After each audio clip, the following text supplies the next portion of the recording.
Hello, everybody.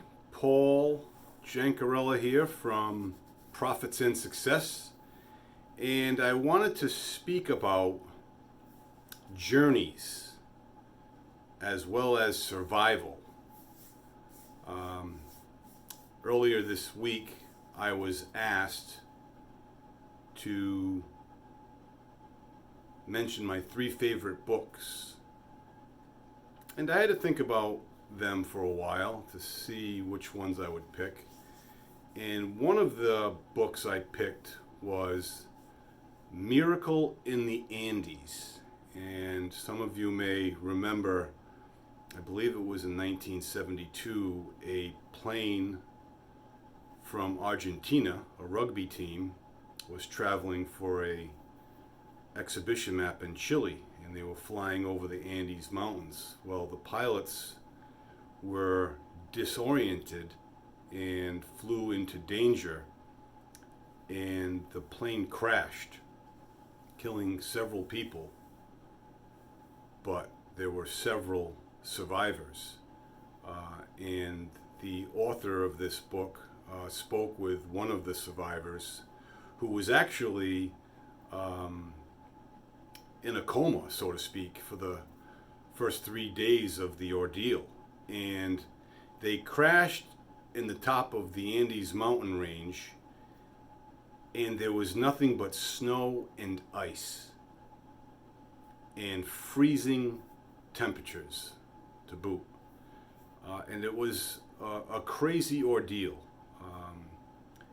Throughout this book and the book Alive, they speak about their faith and how their faith was tested, to say the least. And they weren't rescued until 3 of the survivors actually made a 45-mile hike, if you will, climbed a mountain that took them 3 days, and traversed down throughout the glacier until they reached a mountain man, so to speak, who brought them to safety. And the ordeal took, I think it was 76 days in total. It took them, I think, 4 days to traverse up and down the mountain. And the reason I bring this up is the triumph, the discipline, the focus that you needed to survive every day, with freezing winds coming through the fuselage of the plane, an avalanche which killed several more people.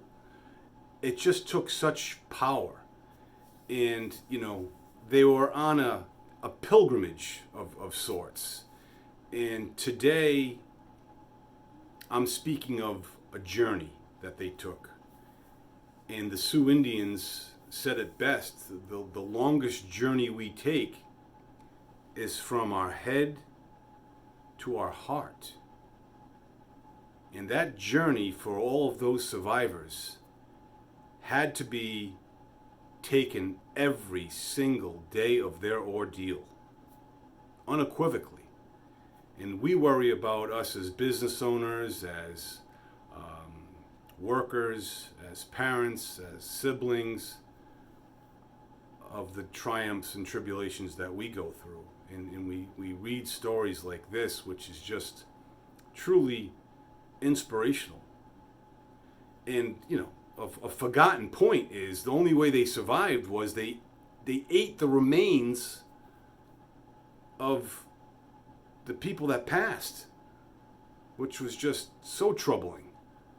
But that's the only way to survive, and it was a big ordeal in that respect. So I ask you all today to take that journey from your mind, from your head to your heart, and you will get a lot more accomplished if you can fulfill that journey. Okay, folks, I will check in with you on Friday for Low, Lessons and Observations of the Week. Be well. Talk to you soon.